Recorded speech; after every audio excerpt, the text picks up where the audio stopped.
रविवार को कांग्रेस की दिल्ली के रामलीला मैदान में रैली के दौरान किसी कार्यकर्ता ने आपत्तिजनक नारे लगाए, जिसमें उन्होंने कहा कि मोदी तेरी कब्र खुदेगी, आज नहीं तो कल खुदेगी। ऐसा दावा किया जा रहा है कि यह नारा कांग्रेस के उसी मंच से लगाया गया जिस मंच पर कांग्रेस के सभी शीर्ष नेता, यहां तक कि सोनिया गांधी, मल्लिकार्जुन खड़गे, राहुल गांधी, प्रियंका गांधी और देश के अन्य तमाम कांग्रेसी नेता उपस्थित थे।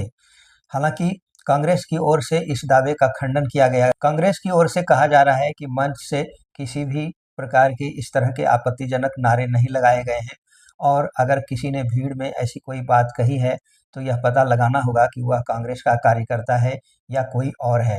हालांकि प्रियंका गांधी ने बीजेपी को निशाने पर लेते हुए कहा कि दरअसल वह संसद में गंभीर मुद्दों और जरूरी मुद्दों से अपने को अलग रखना चाहती है, संसद में बहस नहीं करना चाहती है।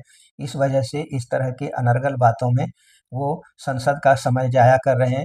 अगर उन्हें संसद में ज़रूरी विषयों पर बहस ही नहीं करनी थी, तो फिर उन्होंने संसद में अधिवेशन ही क्यों रखा?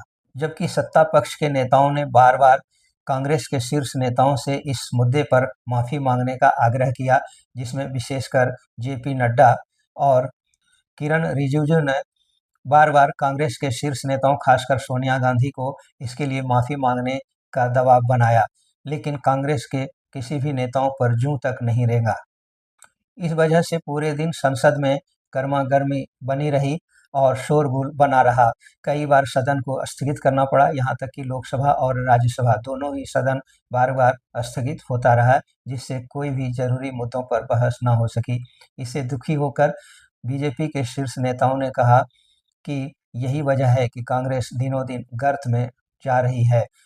अगर अभी भी कांग्रेस इस प्रकार अपने कार्यकर्ताओं और नेताओं पर नियंत्रण नहीं पाती है, तो और भी नीचे गर्त में चली जाएगी।